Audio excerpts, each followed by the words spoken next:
Hello, Alan Wheeler here, and I want to do a reading from the Alchemical Tarot by Robert M. Place. My question is going to be, are all paths narrow? And it's possible the introduction will be longer than the reading itself. So be it. The idea for this came from Natalia from her Ouroboros YouTube channel, and she posted a hashtag called Council of Seven that got a lot of good responses and caused me to pull out pretty much all my tarot decks and then some to get a council that large. And so I've gone through, this is the second one, I think, that I've gotten a special question or two, or that I plan to. And this deck, in my video response to Natalia, I described this as a very airy deck. So this is what it looks like. This is the 4th edition, and the colors are really toned down for this one. An artist friend of mine that I discuss tarot cards with at the Cartomancy Forum says he really likes the colors in this 4th edition a lot better. Here's the High Priestess, she says, and on the back is the Siren of the Philosophers, with lots of alchemical symbolism here. And when I did my video response, it was either on the bottom of the deck or the card popped out, but it was the Emperor, and I kind of identified that as the spirit of the deck, as a counselor. And one would think it would be Hermes or Mercury, being an alchemical deck, but this gave the airy feeling to me that the deck has. And here the Emperor is like Zeus. Maybe for me,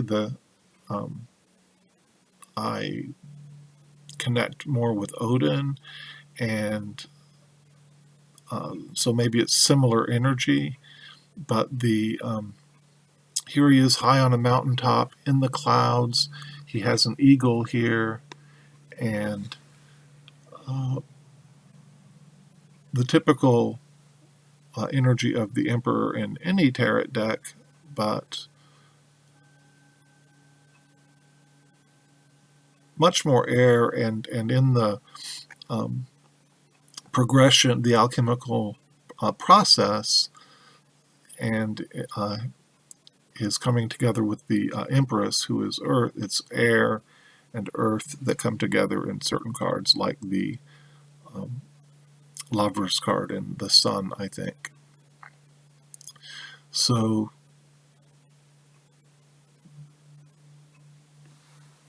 I'll let that develop as I use the deck more, but the deck has always had that kind of intellectual feeling of looking at the map of things.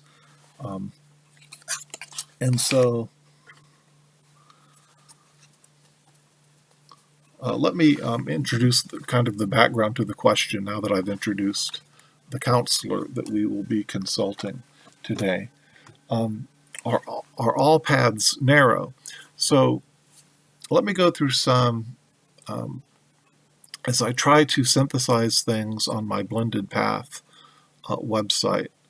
One of the things that I think about is the idea of universalism, which I guess, put simply, is that all paths go to the mountaintop. All paths are equally okay and will all get you there. Another way of looking at that is that there's one light that gets put through the prism, like the Pink Floyd album cover, and all the different colors are like the many faces of the divine, many different expressions, but there's a core, maybe monism or um, monotheism or something, some unity um, that has diversity. And so we're all okay. And that's good. I think that's an important part of the truth we'll never grasp. Another philosophy is perennialism, and I'm a big fan of that. And Aldous Huxley popularized it in his book, The Perennial Philosophy. I have a link to that on my website. You can Google it.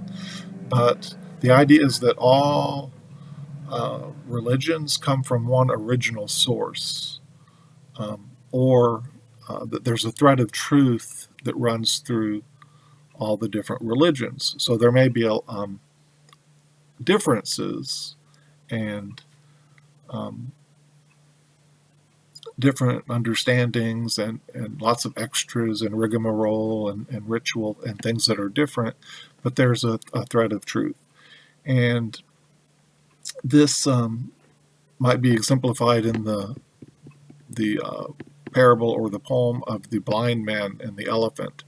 And they each grasp a different part of it. And one thought, oh, I've got a tree, but he just had the leg of the elephant. And one thought, oh, I have a snake, but he had the tail of the elephant, and so on. They each had a piece of the puzzle, so they were all wrong, but they were all kind of right, too. So this is kind of the idea of perennialism. And then there's polytheism. If ever there were many paths, polytheism would seem to concur.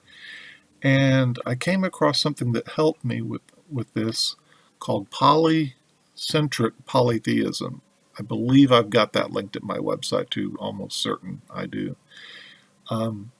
But to put the article that I read into a nutshell, it's the idea of Indra's net. And Indra's net are many jewels at each where the various threads cross. But each jewel reflects all the others, so that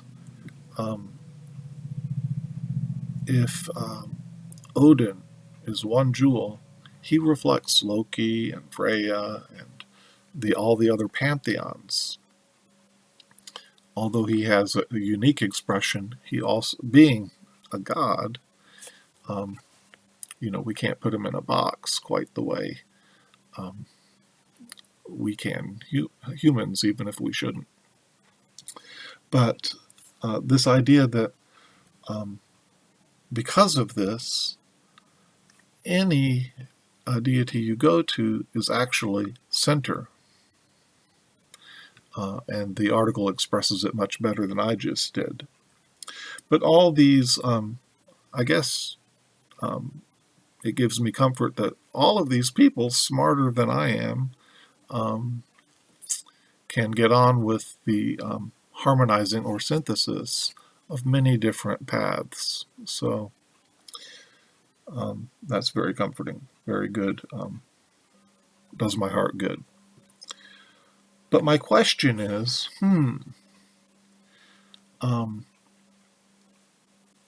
but are all paths wide, that anyone can just jump on them and easy? Or are all paths narrow? And I'm oversimplifying probably a very complex question, but I hope you get the idea that I'm asking. It's not all one, like it doesn't matter what you do in any vocation you choose or any relationship you choose. So how is it in the spiritual life? Is the path still narrow, even if there's many paths? And so this is what I want. This is what I wanted to ask the Alchemical Tarot, and I felt awkward and embarrassed in a few of my videos because I drew the cards cold, and it didn't come quickly to me how to read them. So I went ahead and did this draw earlier today, so I could think through it a little bit. And I drew one rune, and the rune was Gabo. And it looks like an X. And Gabo can mean gift, it can mean exchange, covenant, a trade, a sacrifice. It can mean marriage or harmony, a partnership.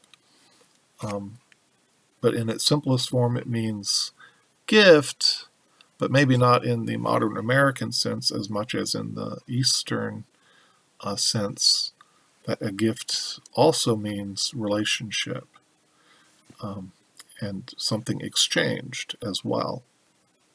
So the meaning's a little more complex than just something free. Gabo. And it fits well with the cards that were drawn. And so let me see if I can explain the pattern here. The first card I drew was the 8 of Coins from the Alchemical Tarot. And here's the coin stamper. And in many versions of the tarot, we see someone working, sometimes called an apprentice, sometimes pictured as going to a new level in the craft, usually considered being persistent and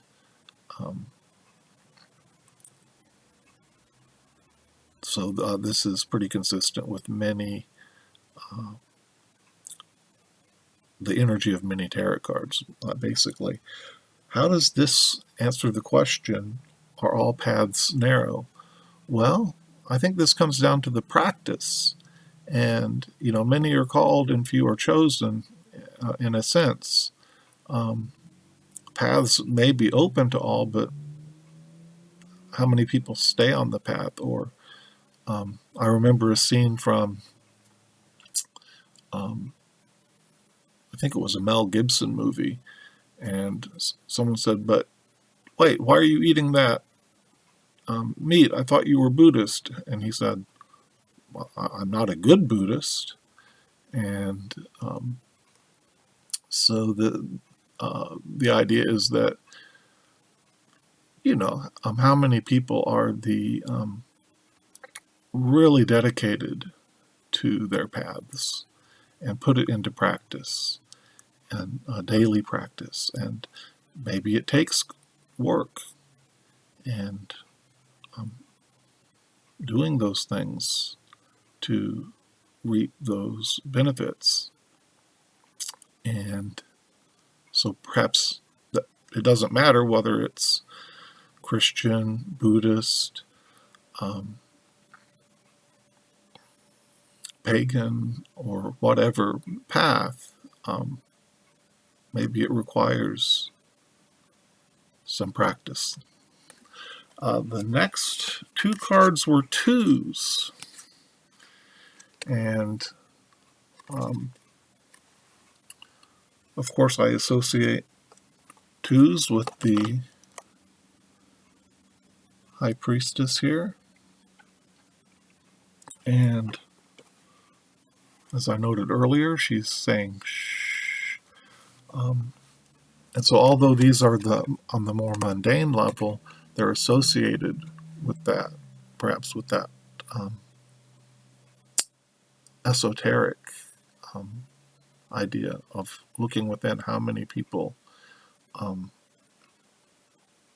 although anyone can join, how many people are actually initiated into that.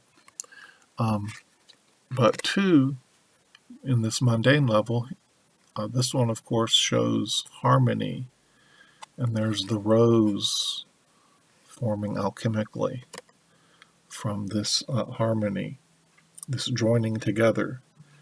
And maybe there's the idea that, two's company, three's a crowd. Not in the relationship sense, but in the ideas, if you're with like-minded people, it by definition excludes those that think differently. Not that they're necessarily worse or won't get to the mountaintop, but maybe communities are defined by their borders. So maybe in that sense, if there's that true commitment and that true choice to be in harmony with something, that then it by definition excludes perhaps.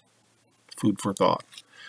The other two is the Two of Wands here, and in the Alchemical Tarot, the glyphs, this is the Alchemical Tarot version, and the glyphs showing here are for Hermes and Aphrodite, and it shows them coming together. So these two wands are burning together, and it kind of shows in a different element, of course, that energy of the two in this way. I often think of the Two of Wands as a crossroads experience.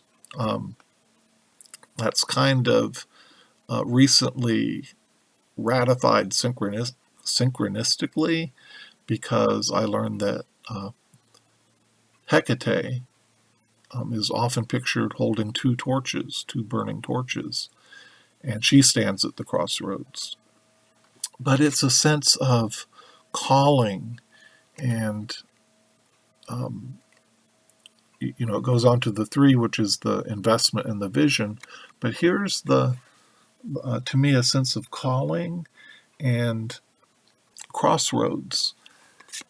And again, maybe many are called, but how many really get on the path and stay on the path? Whether it's an exercise program or a meditation program. So maybe this concept of the two can be applied to my question, are all paths narrow? So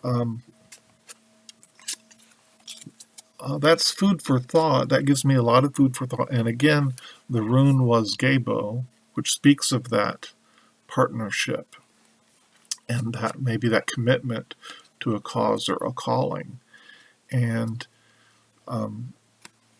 maybe just because there are many alternate paths, does that mean that we don't have to be committed or that it doesn't matter? Food for thought. So this went a slightly bit longer than I meant, but thank you so much for watching, and many blessings, and take care.